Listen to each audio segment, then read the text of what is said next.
I can feel the weight of that night, even now, years later, like a stone I've carried in my chest that never quite settled into place.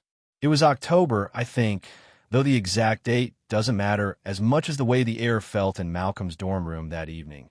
Thick and expectant, like the moment before lightning strikes. The movie was something we'd seen before.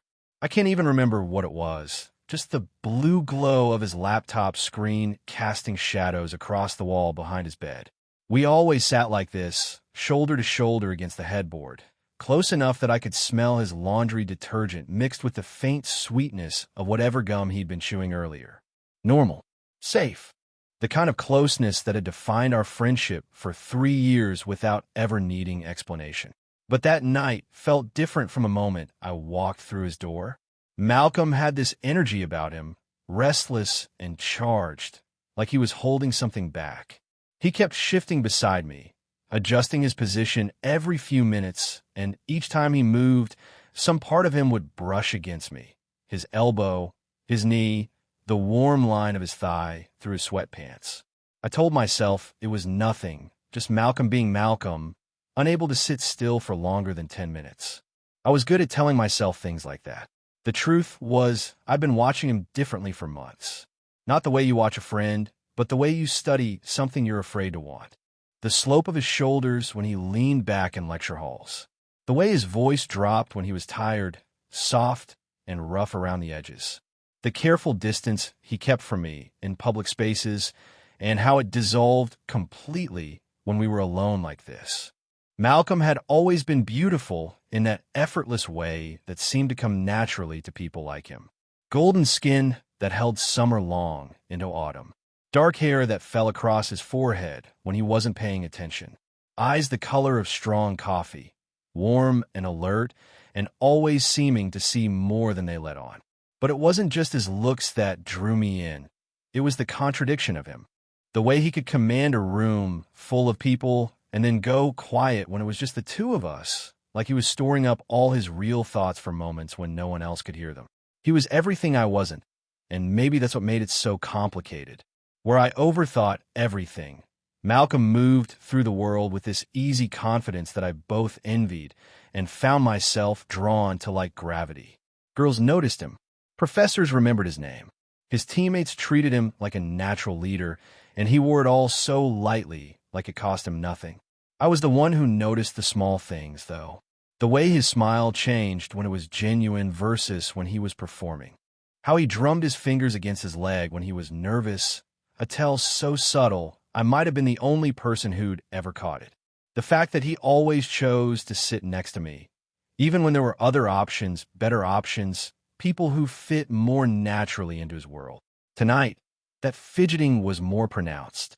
He kept glancing at me from the corner of his eye, these quick looks that he thought I couldn't see.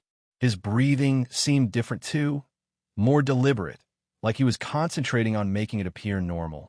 I found myself hyper-aware of every inch of space between us, the way the mattress dipped under our combined weight, creating this small gravity while that kept pulling us closer together. The movie played on, but neither of us was really watching. I could feel the tension building like pressure in my ears, something that needed to be released but had nowhere to go. Malcolm shifted again, and this time his thigh pressed fully against mine, warm and solid and definitely intentional. My breath caught, and I wondered if he could hear it over the dialogue we were both pretending to follow. That's when he spoke, his voice lower than usual, with something in it I'd never heard before. He said I was being too quiet, even for me. He nudged me with his shoulder, playful but with an edge underneath, like he was testing something. When I turned to look at him to tell him I was fine, just tired, I found his face closer than it should have been. His eyes were different. Not the easy, familiar warmth I was used to, but something deeper and more uncertain. Something that made my stomach drop and my heart race at the same time. We stayed like that for a moment that stretched too long, looking at each other in the blue light of the screen, and I could see him working up to something, building toward words that felt too big for the space between us. When he finally spoke, his voice was barely above a whisper, and there was this crooked half-smile on his lips that didn't quite reach his eyes. "Don't make this weird," he said. But even as the words left his mouth, he was leaning in, his body contradicting everything his voice was trying to say. I should have laughed it off. Should have asked what he meant, played dumb, given him an easy way to retreat back into the safety of whatever joke he was pretending to make. That would have been the smart thing to do, the safe thing. It would have preserved whatever we were, kept us in that comfortable space where nothing had to be named or examined too closely. But I couldn't move, couldn't speak. Couldn't do anything but watch as Malcolm closed the small distance between us, his eyes never leaving mine, like he was asking a question he couldn't quite form with words. His hand came up to rest against my cheek, thumb brushing across my skin with a tenderness that made my chest ache. The world narrowed to just this, the weight of his palm against my face, the sound of our breathing in the quiet room, the way the light from the screen painted shadows across his features. Everything else fell away. The movie, the dorm, the carefully constructed boundaries of our friendship. All of it dissolved into this single moment where Malcolm was looking at me like I was something precious and terrifying all at once. I could smell his skin now, warm and familiar, but charged with something electric. Could see the way his pupils had dilated, the slight tremor in his hand where it touched my face. He was scared, I realized. As scared as I was. Maybe more, because this was his choice, his movement forward into territory neither of us had mapped before. The silence stretched between us, heavy with possibility and the weight of 3 years of careful distance. Malcolm's thumb traced along my cheekbone once more, and I felt myself leaning into the touch without meaning to. His lips were so close now that I could feel his breath against my mouth, warm and unsteady. Time seemed to slow and speed up all at once. Part of me wanted to close my eyes, to let whatever was happening wash over me without thinking too hard about what it meant. But another part needed to see his face, to read every micro-expression, to understand if this was real or just some strange, wonderful dream that would dissolve the moment I tried to hold on to it. Malcolm's eyes fluttered closed for just a second, and when they opened again, they were filled with something I'd never seen there before. Not just desire, though that was there too, but a kind of desperate honesty that made my throat tight with emotion. The movie kept playing behind us, forgotten, its light shifting and changing across the walls of his small room. But all I could focus on was the way Malcolm was looking at me, like I was a puzzle he'd been trying to solve for years and had just found the missing piece. Looking back, I think I always knew there was something different about the way Malcolm and I existed together, even before I had words for what that difference meant. We'd been friends since freshman year, thrown together by the random cruelty of dorm assignments, and kept together by something neither of us examined too closely. I was the quiet one, the observer.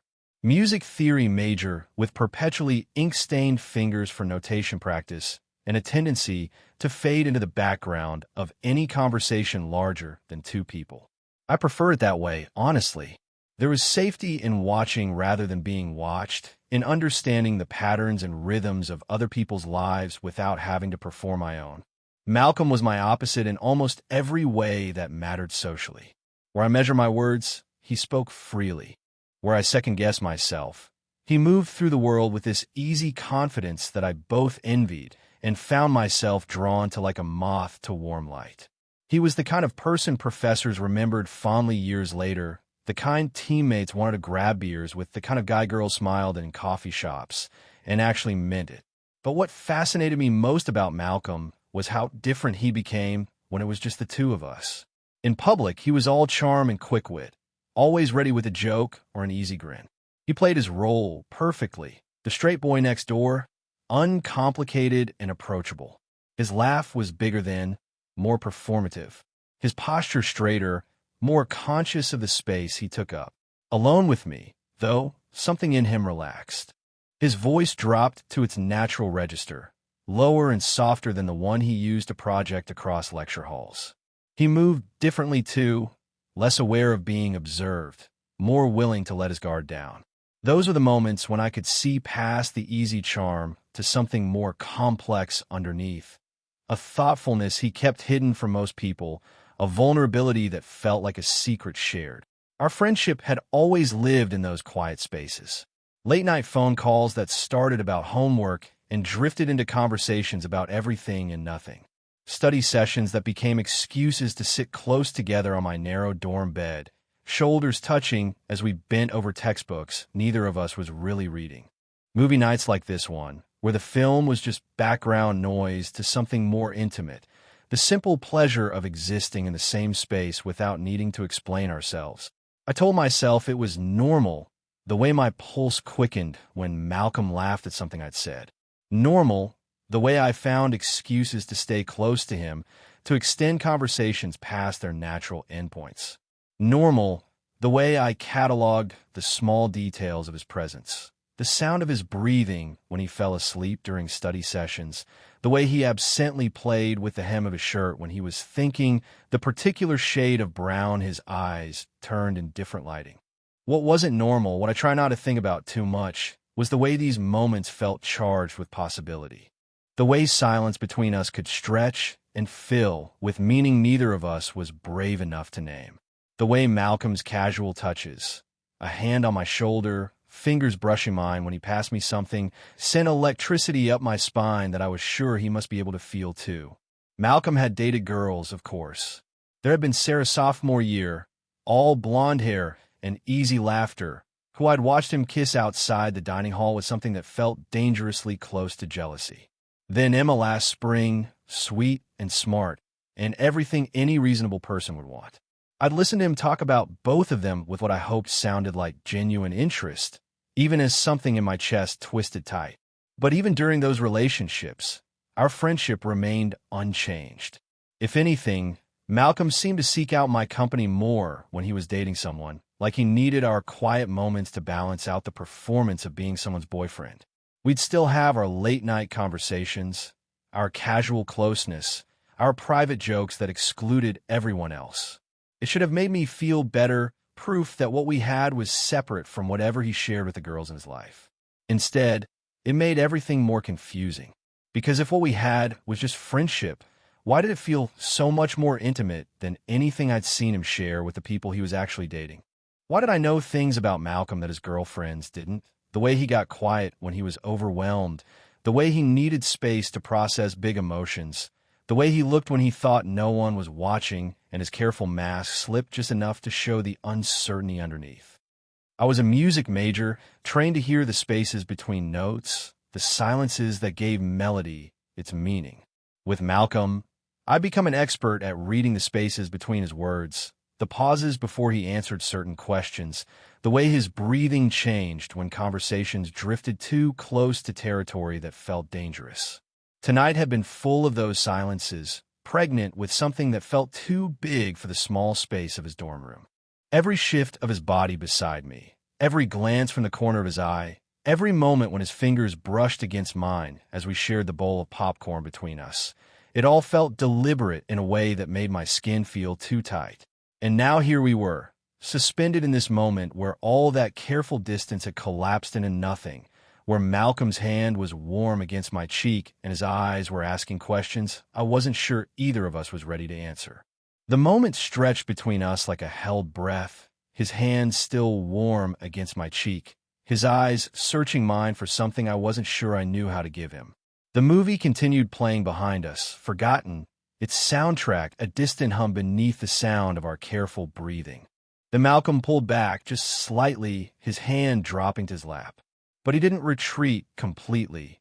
Couldn't seem to, the way his thigh remained pressed against mine, the way he stayed close enough that I could still feel the warmth radiating from his skin. He cleared his throat, a sound that tried too hard to be casual. "So what did you think of that scene?" he asked, nodding toward the laptop screen where characters we'd stopped watching were having a conversation neither of us had heard. His voice carried that practiced lightness he used when he was trying to pretend nothing significant had just happened, but I could hear the tremor underneath it, the way the words came out just a fraction too quick. I told him I hadn't really been paying attention, which was the truth, but felt like a confession. His smile flickered, uncertain, and for a moment I saw past his careful composure to something raw and vulnerable underneath. "Yeah, me neither," he admitted, and the honesty in it made my chest tight. We sat there in the blue glow of the screen, the space between us somehow both vast and non-existent. Malcolm kept glancing at me, these quick sideways looks that he thought I couldn't catch, but I was hyper-aware of every movement, every shift of his attention. The air in his small room felt charged, like the moments before a thunderstorm when you can taste electricity on your tongue. He reached for the popcorn bowl between us, his movements careful and deliberate. When he offered it to me, our fingers brushed as I took a handful, and neither of us pulled away immediately. The contact lasted longer than it should have, longer than accident could explain, his skin warm and slightly rough against mine. "You know," he said, settling back against the headboard, "you've been different lately." The words hung in the air, loaded with implication. I asked him what he meant, though part of me already knew. Part of me had been waiting for him to notice the way I'd been watching him more carefully, the way I lingered in conversations, the way I found excuses to be near him. "Just quieter," he said, but that wasn't quite right, and we both knew it. "More thoughtful, maybe, like you're working something out in your head." He wasn't wrong. For months, I've been carrying around thoughts I couldn't quite organize, feelings that didn't fit neatly into the categories I'd always used to understand my life. Malcolm was at the center of all of it, this gravitational pull I couldn't explain and couldn't ignore. "I'm always thoughtful," I told him, deflecting with humor the way I always did when conversations got too close to territory that felt dangerous. He laughed, but it was softer than his usual laugh, more intimate. "Yeah, but this is different. It's like you're watching me sometimes, really watching, and I can't figure out what you're looking for." The observation was so accurate it made my stomach drop. I had been watching him, cataloging the small details of his expressions, the way his mood shifted throughout the day, the moments when his careful mask slipped just enough to show me something real underneath. But I couldn't tell him that without revealing too much, without naming things that felt too big and too fragile to survive being spoken aloud. "Maybe I'm just trying to figure you out," I said instead. Something changed in his expression then, a shift so subtle I might have missed it if I hadn't been studying his face so carefully. His eyes darkened, pupils dilating in the low light. And when he spoke again, his voice was quieter, more serious than I'd heard it all evening. "What if I told you I've been doing the same thing?" he said. The admission hit me like a physical thing, stealing my breath.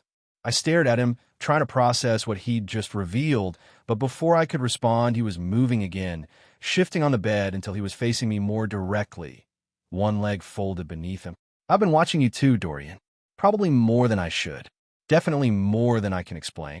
My name sounded different in his mouth when he said it like that, weighted with meaning I'd never heard there before. The careful distance we'd always maintained felt like it was dissolving, leaving us in territory neither of us had mapped. Malcolm's hand moved again, not to my face this time, but to rest on the mattress between us, close enough that I could see the slight tremor in his fingers. He was nervous, I realized, as nervous as I was. Maybe more so, because he was the one pushing us forward into this space where everything felt uncertain and charged with possibility. "I don't know what this is," he said, his voice barely above a whisper. "This thing that happens when we're together like this. The way everything else just disappears, and it's just us, and it feels like..."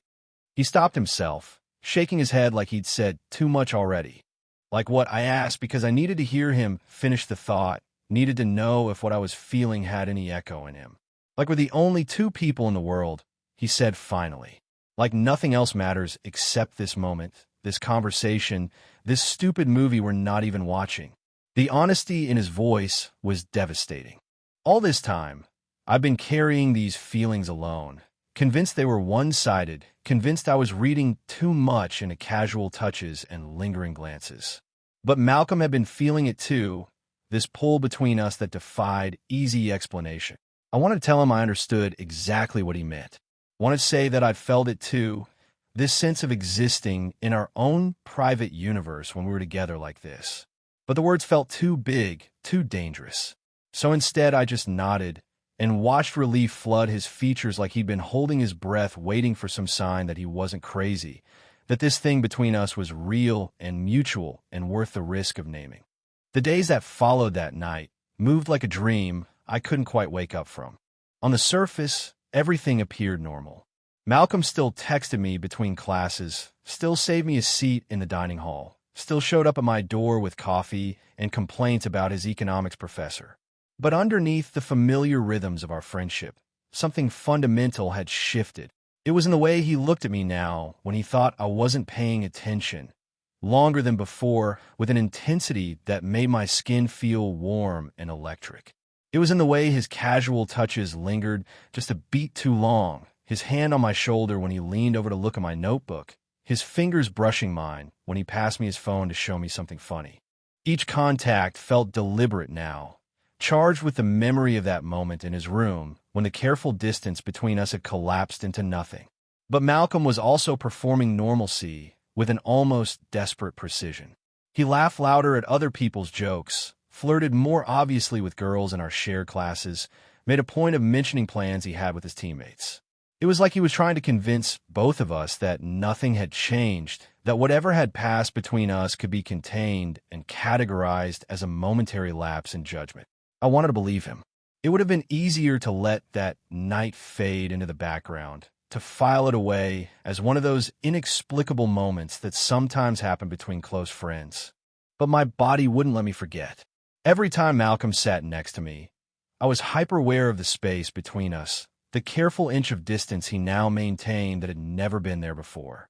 Every time he caught me watching him, something flickered in his eyes. Recognition, want, fear, before his expression smoothed back into practiced casualness. The contradiction was maddening. In public, Malcolm maintained his usual easy charm, the golden boy persona that had always come so naturally to him. But when we were alone, the performance cracked. His movements became more careful around me, like he was constantly aware of where his body was in relation to mine. His voice changed too, dropping to that lower register I'd always associated with our private moments. But now it felt loaded with subtext I was only beginning to understand. There was the afternoon in the library when he'd leaned close to point out something in my textbook, his breath warm against my ear, and stayed there longer than necessary before pulling away with what looked like physical effort. There was the evening he'd shown up in my room with takeout, sitting on my bed like he always did, but this time positioning himself carefully at the foot rather than beside me, like he didn't trust what might happen if we were too close. And there were the looks, the looks he gave me when he thought I wouldn't notice. I'd catch him staring during lectures, his pen forgotten in his hand, his expression unguarded in a way that made my chest ache. When our eyes met, he'd always look away first, but not before I'd seen something raw and uncertain flickering there. The most unsettling part was how normal it all appeared to everyone else. Our friends didn't seem to notice any change in the dynamic between us. We still functioned as we always had in group settings, the quiet one and the charming one, perfectly balanced opposites who'd somehow found a way to complement each other. But I felt like I was living a double life, performing the role of Malcolm's best friend while carrying around this new awareness that transformed every interaction between us. It was during one of our usual movie nights, about 2 weeks after that first evening, that the careful facade finally cracked. We were in my room this time, sitting on my narrow bed with a laptop balanced between us, watching something neither of us was really paying attention to. Malcolm had been quieter than usual all evening, distracted in a way that made me wonder if he was regretting whatever line we'd approached that night in his room. The movie reached a scene with two characters sitting close together, and I felt Malcolm tense beside me. When I glanced over, he was staring at the screen with an intensity that seemed entirely disproportionate to what we were watching. His breathing had changed, becoming more deliberate, and I could see the muscle in his jaw working like he was trying to keep himself from saying something.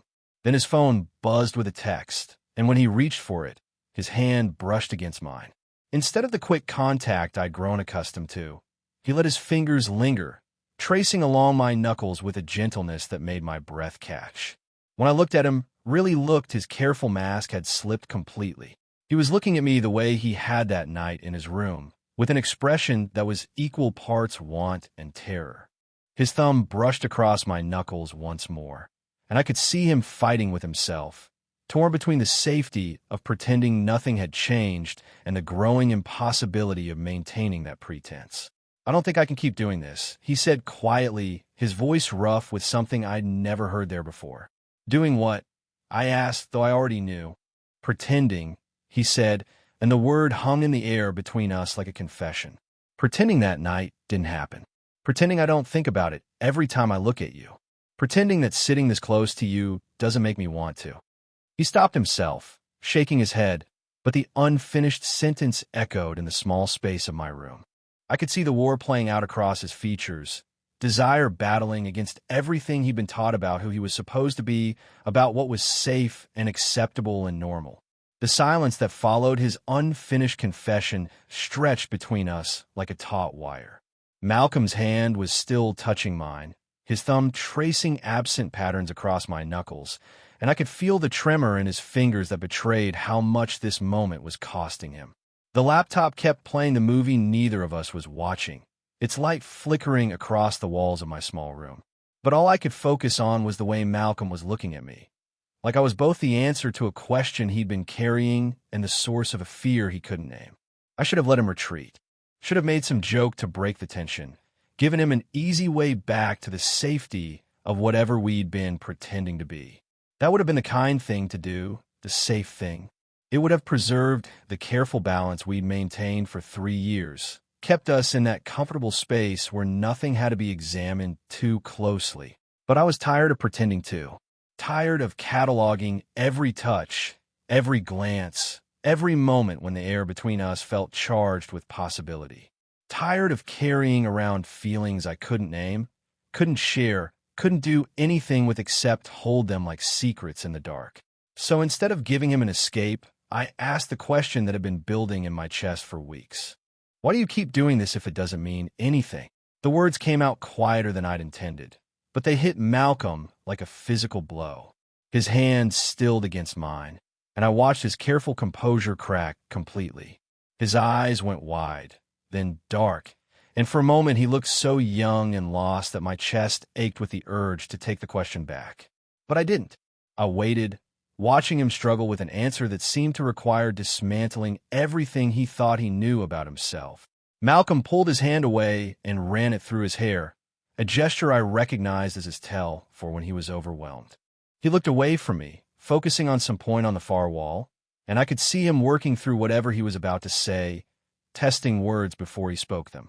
I don't know, he said finally, and his voice was so raw it made something twist in my stomach. I don't know why I can't seem to stop. He shook his head, frustrated with his own inability to articulate what was happening between us. When he looked at me again, there was something desperate in his expression, like he was drowning and wasn't sure if I was a life preserver or the thing pulling him under. Every time I tell myself I'm going to act normal, he continued, his words coming faster now, like a dam had broken. Every time I promise myself I won't sit so close, won't look at you like that, won't find excuses to touch you. And then I see you, and all of that just disappears, and I can't think about anything except. He stopped again, swallowing hard, but this time I could see him gathering courage rather than retreating. Except how good it feels to be near you. How right it feels, even though it shouldn't. Even though I don't. The words tangled in his mouth, too big and too frightening to say cleanly. But I understood what he was trying to tell me. That this was new territory for him, uncharted and terrifying. That whatever was happening between us didn't fit into any category he'd ever used to understand his life. His breathing was uneven now, and I could see the flush creeping up his neck the way it did when he was embarrassed or overwhelmed. But he didn't look away this time, didn't try to hide behind his usual easy charm. I think about that night all the time. He admitted, his voice barely above a whisper. The way you looked at me, the way it felt to touch your face. I know I should regret it, should be able to laugh it off as some weird moment that doesn't mean anything. But I can't. Every time I try to convince myself it was nothing, I remember how perfect it felt, and I want to do it again. The confession hung in the air between us, raw and honest, and terrifying in its vulnerability. Malcolm was looking at me like he'd just laid his heart on the table and was waiting to see if I would handle it gently or crush it completely. Because I don't know how to stop, he continued, answering my original question in a way that made my chest tight with emotion. I don't know how to be around you and pretend I don't want to touch you. I don't know how to have conversations with you and not think about what it would feel like to kiss you properly. I don't know how to go back to the way things were before, when everything felt simple and safe, and I knew exactly who I was supposed to be. His voice broke slightly on the last words, and I could see tears threatening at the corners of his eyes. This beautiful, confident person who moved through the world with such apparent ease was falling apart in front of me, undone by feelings he couldn't categorize or control. "I've never felt this way about anyone," he whispered, and the admission was so quiet I almost missed it. "Not about Sarah, not about Emma, not about any of the girls everyone expects me to want. Just you. Only you. And I don't know what that means or what I'm supposed to do with it, but I can't make it stop." The honesty in his voice was devastating. All this time, while I'd been convinced my feelings were one-sided, Malcolm had been carrying around the same confusion, the same want, the same terror of naming something that felt too big and too dangerous to survive in the light.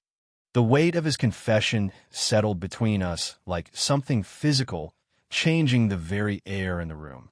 Malcolm was breathing hard, like he'd just run a distance, and I could see the vulnerability in every line of his body, the way his shoulders had drawn inward, the way his hands were clenched in his lap, the way he was looking at me like I held his entire future in my response. For a moment, I couldn't speak at all. 3 years of careful friendship, of measured distance, of pretending I didn't notice the way my pulse quickened every time he laughed at something I'd said.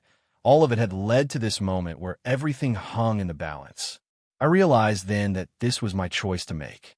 I could laugh it off, tell him we were both overthinking things, suggest we watch the movie, and pretend this conversation had never happened. It would be easy to retreat back into the safety of what we'd always been, to preserve the friendship that had been the most important thing in my life since freshman year. But looking at Malcolm's face, seeing the raw honesty there, the fear and hope warring in his expression, I understood that there was no going back. That whatever we'd been before, we couldn't be that again. Too much had been said. Too much had been revealed. We could either move forward into this uncertain territory together, or we could lose each other entirely, try to pretend none of this had ever happened. The choice, when I really looked at it, wasn't a choice at all. I reached for him then, my hand finding his cheek the same way as had found mine that night in his room.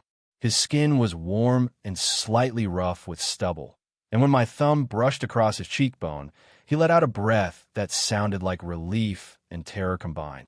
"Malcolm," I said, his name soft in my mouth, and something in my voice made his eyes flutter closed.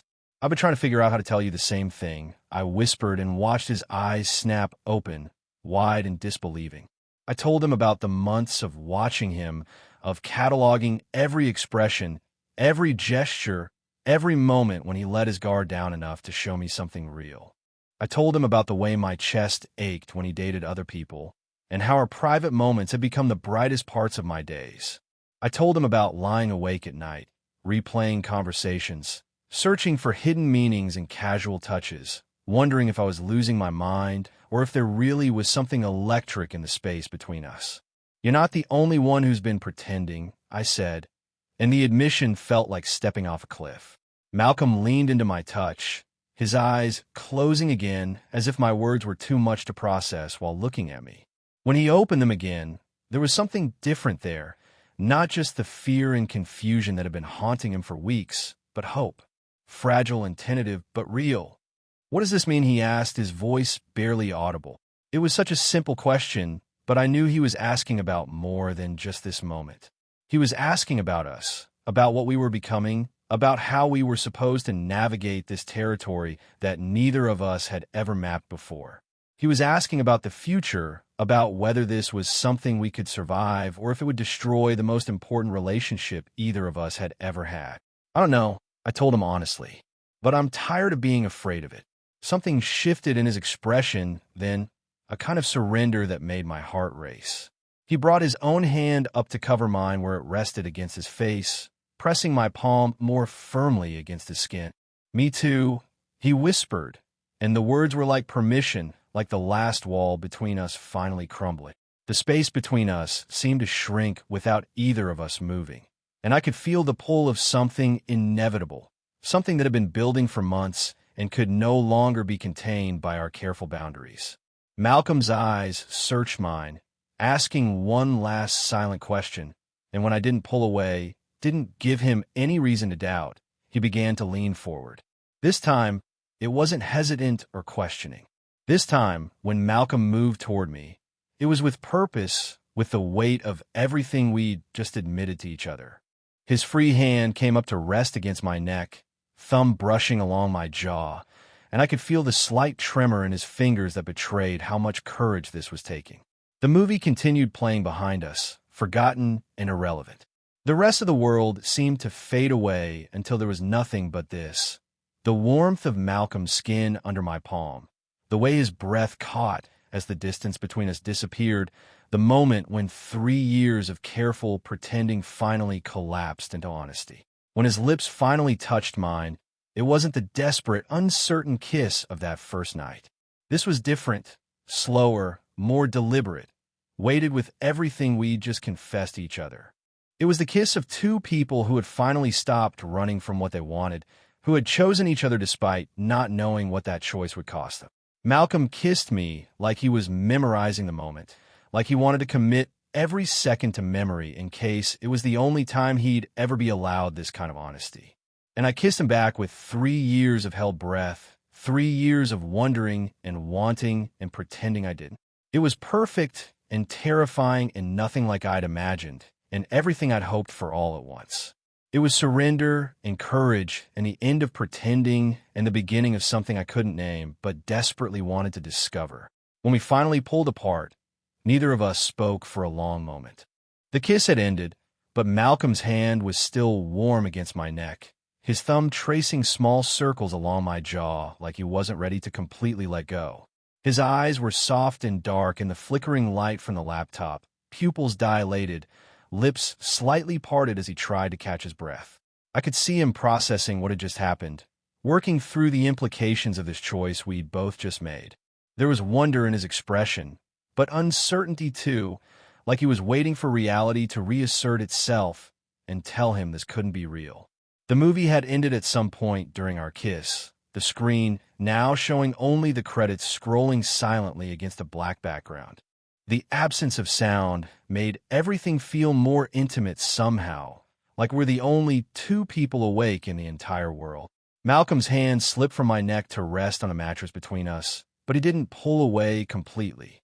If anything, he seemed to settle closer, his thigh pressing against mine in a way that felt deliberate and comforting.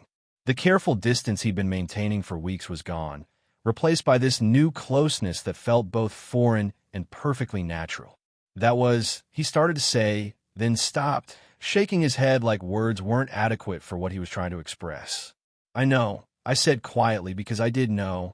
I felt it too, this sense that something fundamental had shifted between us, that we'd crossed a line we couldn't uncross even if we wanted to. He looked at me, then, really looked, his gaze moving across my face like he was seeing me for the first time. There was something different in the way he was studying me now, a kind of openness that hadn't been there before, like the careful walls he'd built around himself had finally come down. "Are you okay?"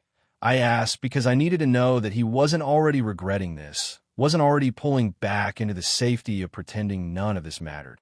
Malcolm was quiet for a moment, considering the question with the same careful attention he brought to everything important.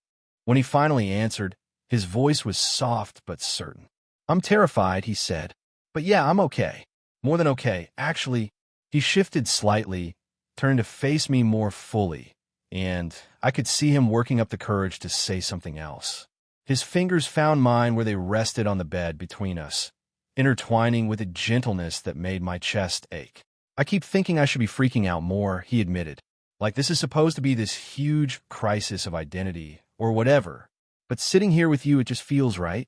Scary as hell, but right." The honesty in his voice was devastating in the best way.